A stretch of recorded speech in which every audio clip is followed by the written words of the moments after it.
Hello everybody, my name is Patricia. I am a first-generation Beatles fan, and my channel is called A Little Beatles Corner. Today's video is going to be about celebrating the 60th anniversary of the Beatles movie A Hard Day's Night, as well as the music that's associated with it. Now, this idea was given to me by my good YouTube friend Polly, who suggested it, and she's absolutely right. Hard Day's Night should definitely be celebrated, on its 60th anniversary.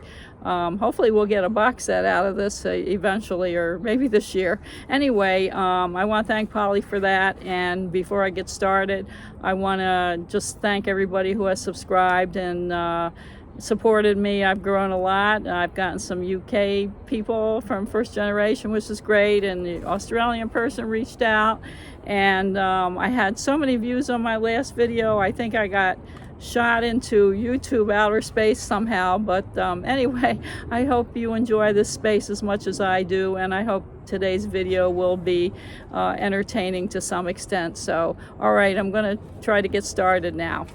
Now, what I plan to do today is I want to just give you a few fun facts about A Hard Day's Night, and then after that I'm going to show you a few things related to the movie, and then after that something about the music. So we're going to go ahead and get started. Okay, so for the United States people, A Hard Day's Night movie premiered in the United States on August 11th, 1964. Now, it's really funny when you think about it, because we actually got the album June 26, 1964, which was maybe, I don't know, about 6 weeks at least or so before we actually got to see the movie. So I guess you can see that probably United Artists and the Capitol label wanted to capitalize on us new Beatlemaniacs and make all that money. So they pushed out singles and they pushed out the album, kind of way before we got to see the movie, which I think is pretty interesting. Now, for the UK people, they actually got to see the movie a month before we did. So their premiere was in London on July 6, 1964. So by the time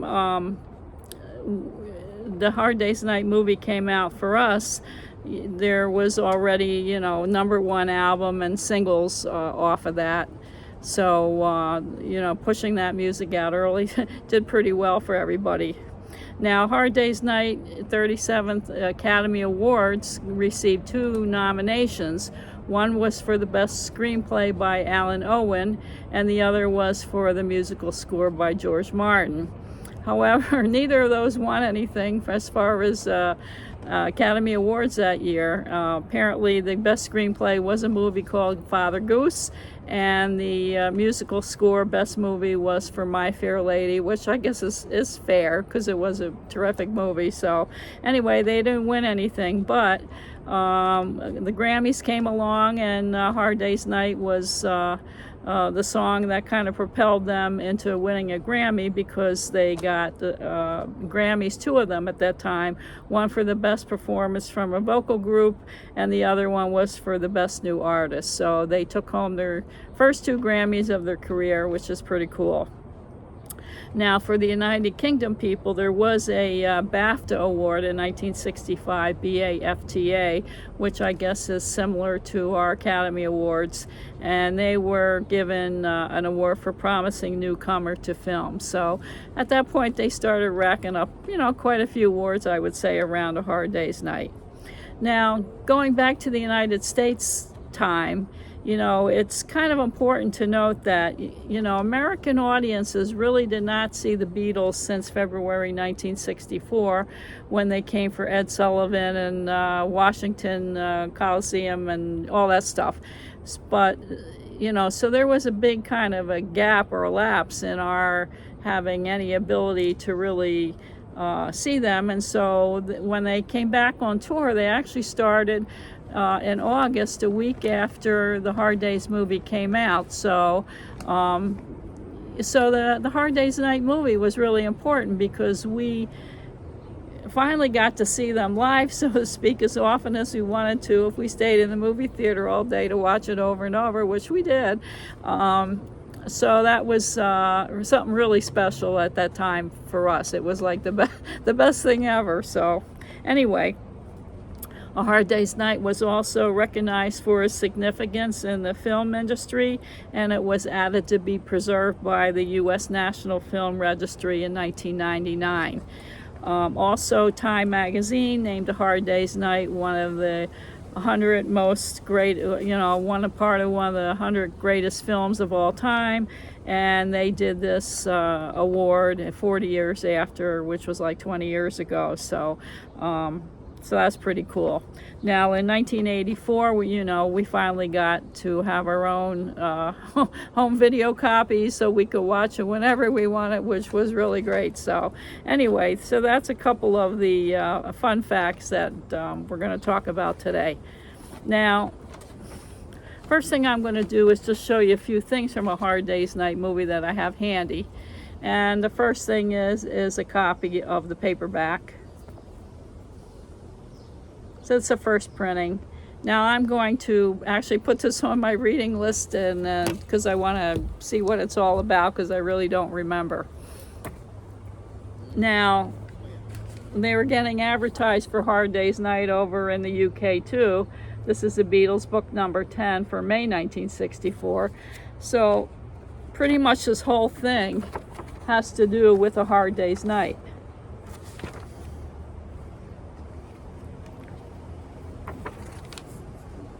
There are stories and pictures in here throughout.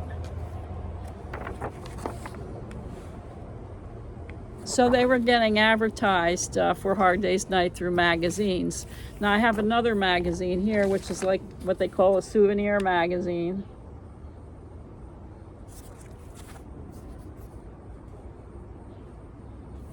And it's got all kinds of photos and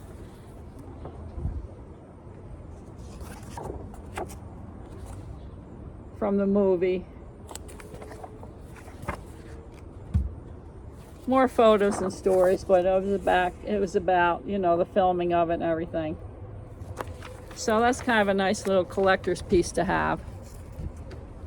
Now, another thing I have related to A Hard Day's Night movie is this hardback book, I should say. And what this is a pictorial record of the movie. So they took scenes from the movie,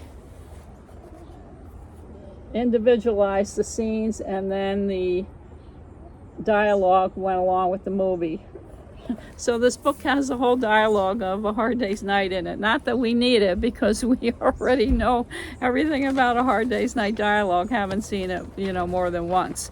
So anyway, now I have this other thing here.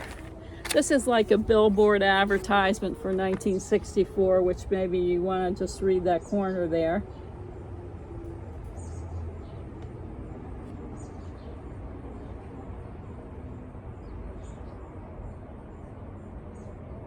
So what they were doing was they were advertising an Ed Sullivan show on May 24th, which they were going to sing Can't Buy Me Love and whatever on there. So there was a TV show between United States people seeing them on Ed Sullivan in February, and then before the movie came out. So this was in May. So just thought that was kind of interest.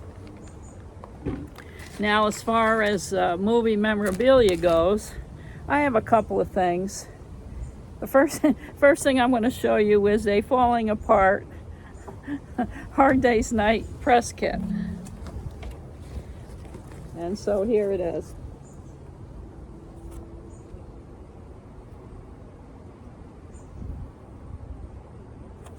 Now this gives theater operators a choice of what kind of posters, I guess, they wanted to, order to advertise the movie at their theaters.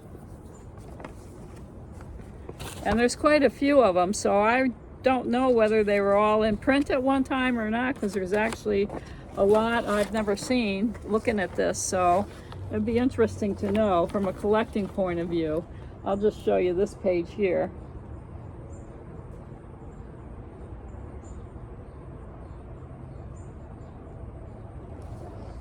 So you could order other accessories like banners and I guess kind of like flags and stuff like that. So That's my falling apart press kit from A Hard Day's Night.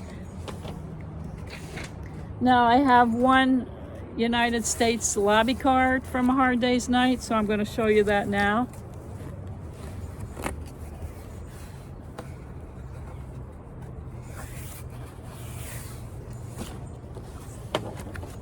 So this is it. Now I actually took it to a Beatle Fest many years ago and asked Victor Spinetti to sign it, so that's whose autograph this is.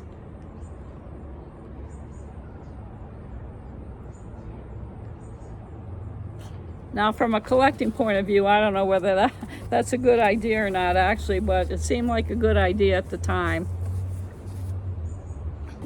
Now the last piece of movie memorabilia I have for Hard Day's Night is a Hard Day's Night window card.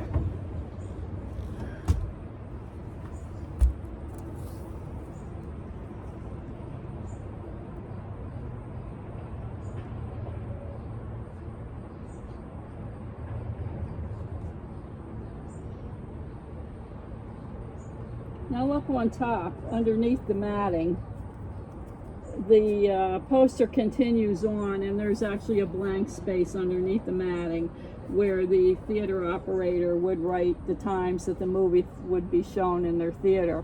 Now when I framed this, I decided not to show that part, and I don't know if that's the right thing or wrong thing to do, but it is a complete window card. It's just that I didn't choose to do anything with that white space as far as showing it. So okay, so that's what I have as far as movie memorabilia goes.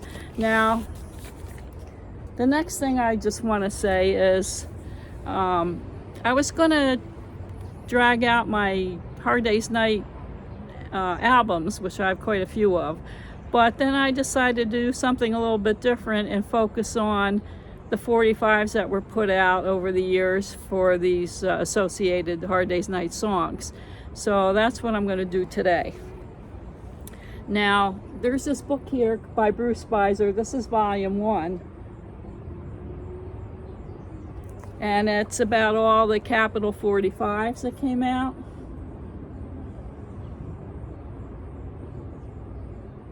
So this is a good reference book for the original swirl 45s to identify what you have and all that stuff. Now actually he shows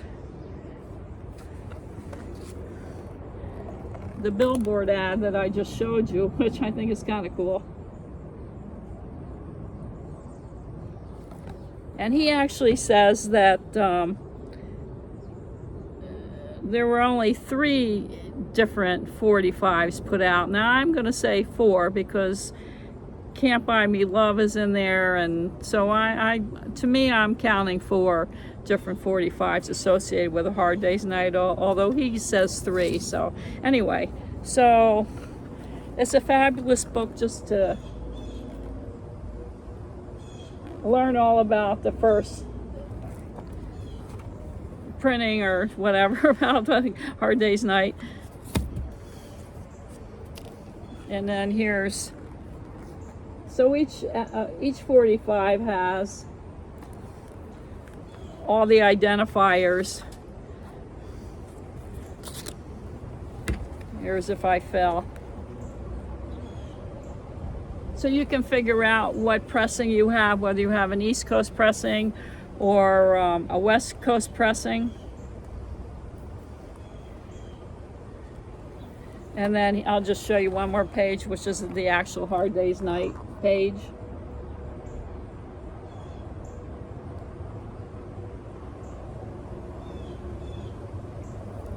Now I don't think this book is still in print, but maybe Bruce Spicer did a digital thing on it, because he has done that with some of his books. So if you're interested in that, just go on Bruce Spicer's website to take a look. There's a second volume of this that has to do with the Capitol album, so it's a nice set to have. All right, so what I'm going to do is I'm going to show you all the Hard Day's Night 45s that I have. Now I don't have everything. I'm still in the middle of collecting this grouping that is associated with the movie. And of course, it's one of my many rabbit holes that are kind of burying me, but what can you do? So I'm going to show you first this A Hard Day's Night and I Should Have Known Better single. So this is the original picture sleeve.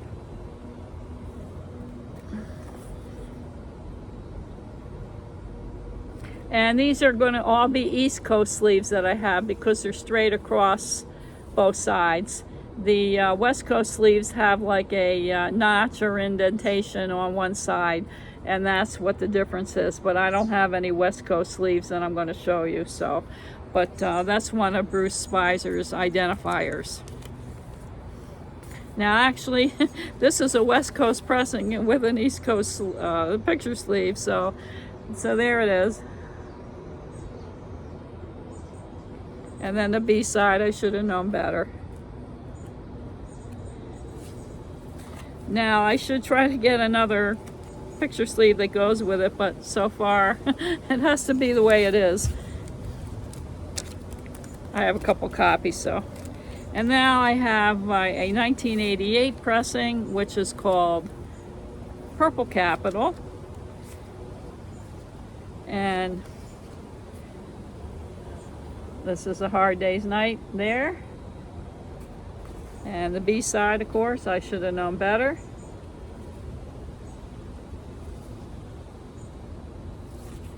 And I have a Capital picture sleeve, not picture sleeve, just a regular sleeve that goes, I don't know if this is the original one or not.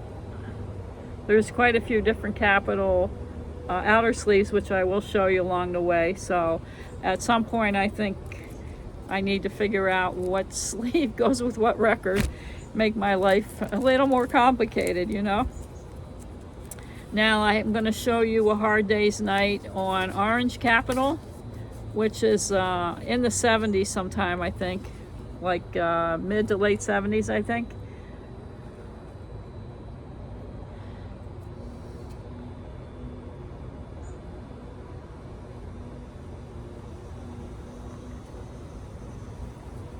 Now I'm collecting most of my records pretty much in excellent to kind of near mint, whatever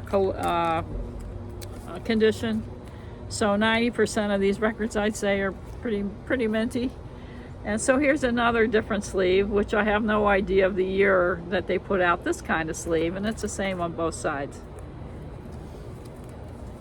So I think that's an interesting rabbit hole to go down all by itself. I have 2 copies of that. Now I bought this picture sleeve.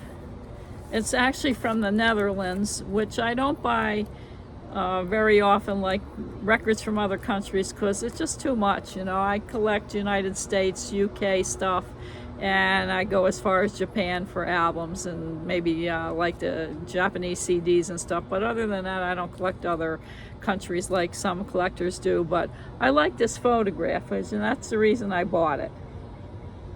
And it's the same on both sides. So my understanding is this picture sleeve, at least, is from the Netherlands. Now I don't know whether this record is the same age as the picture sleeve or whether it's a newer copy. I have no idea, but it's a little dirty, a little dusty.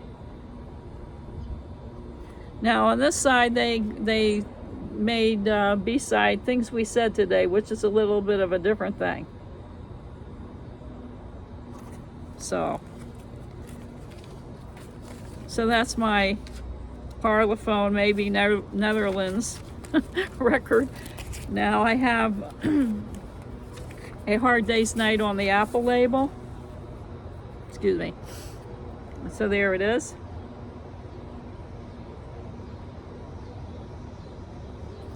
And they have I Should Have Known Better on the other side.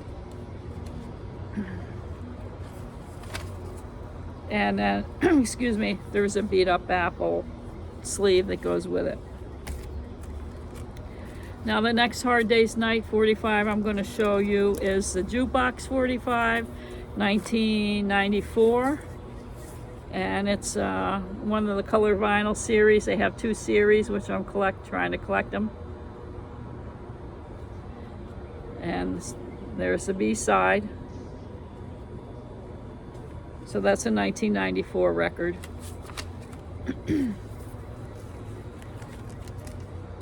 And the last Hard Day's Night record that I have right now, I'm going to show you, is a 1984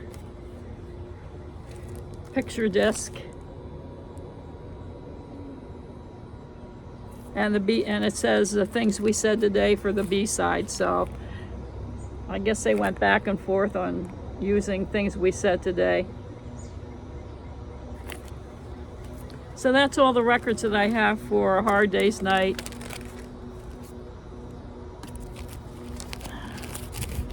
And I should have known better / things we said today. All right, so now the next thing I'm going to show you is the records I have that are Can't Buy Me Love and You Can't Do That. So this is the original swirl.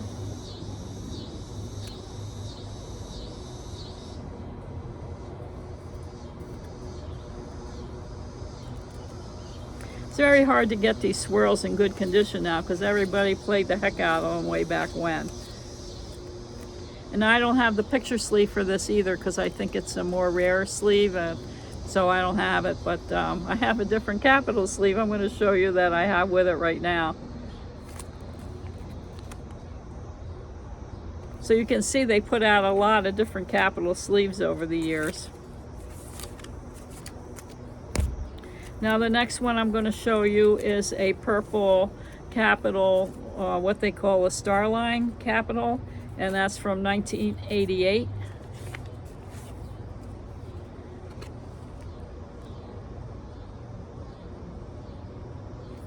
So Can't Buy Me Love, and the B-side is You Can't Do That.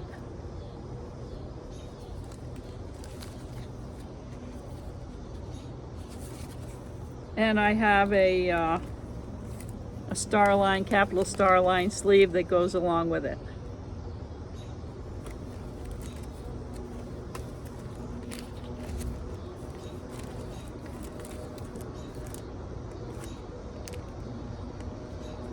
I have 2 copies of that. Okay, so the next Can't Buy Me Love and You Can't Do That single is going to be another of the jukebox ones.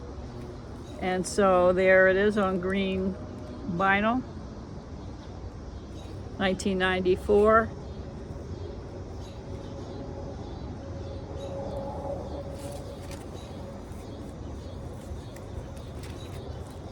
And then finally, for Can't Buy Me Love and You Can't Do That, I have a picture sleeve for a picture disc for that also.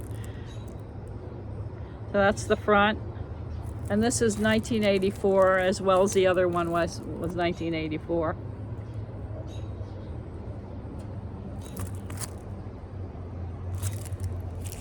Okay, so the next grouping we're going to do is I'll Cry Instead and I'm Happy to Dance with You. So here's another East Coast picture sleeve, the original one.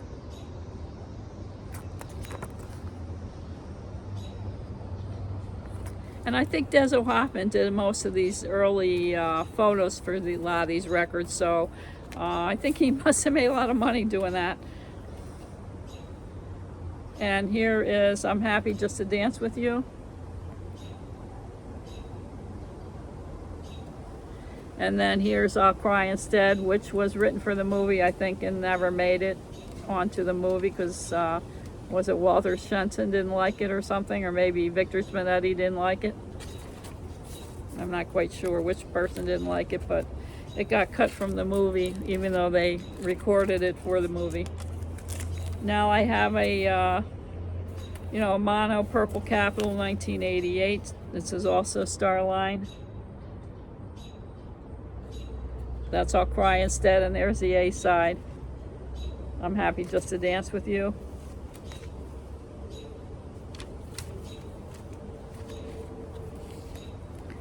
Now I have a Parlophone record that I think is from 1982. And it's got I'm Happy Just to Dance with You on it. but the back side is the movie medley.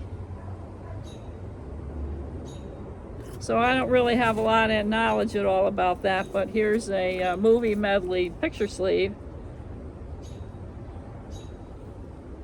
And you can see some of the Hard Day's Night tracks are on this movie medley. So if any UK people know any more about that whole thing, maybe it was part of a box set or something, I'd like to know. Now the last group of records from A Hard Day's Night are the If I Fell and I Love Her, excuse me, excuse me, If I Fell and I Love Her single.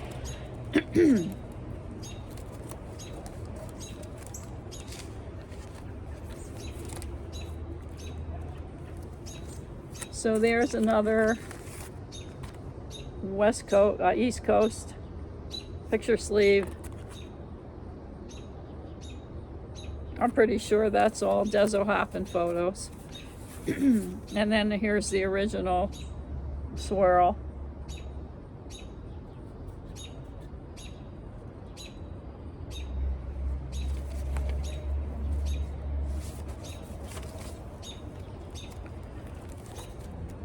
I have 2 copies of that, so now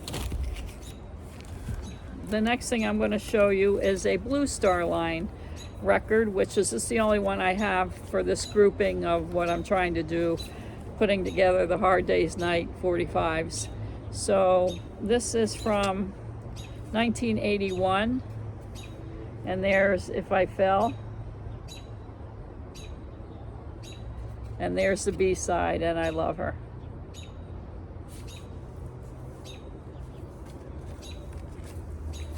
And I have a Blue Star Line picture, well, not picture sleeve, a regular sleeve that goes along with it.